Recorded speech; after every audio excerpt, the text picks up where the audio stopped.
There are a variety of sightseeing tours that can help you make the most of your visit to Los Angeles without a car. They include walking tours of specific locales, biking tours, horseback riding tours, general sightseeing bus tours, and special interest tours, including some that act as crosstown transportation, allowing you to get off and explore. If you're staying in a hostel in Hollywood, there are often organized excursions planned, including to Santa Monica. They will get you to Santa Monica faster than a city bus, and may include additional activities at the beach, but are more costly than taking a city bus.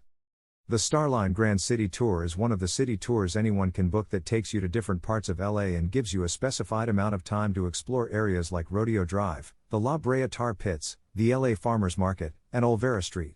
You have to be back at the bus at a designated time to continue the tour. A more flexible option is Starline's Hop-on Hop-off Tour. The Hop-on Hop-off Tour bus will take you to almost anything you might want to see in LA, and you can start hopping on from a stop near wherever you're staying in Hollywood, West Hollywood, Beverly Hills, Universal Studios, Santa Monica or downtown LA. It doesn't go to the Getty Center, Getty Villa, or Disneyland, but its 5 narrated tour routes do stop at 99 other potential stops, some of which provide access to multiple attractions.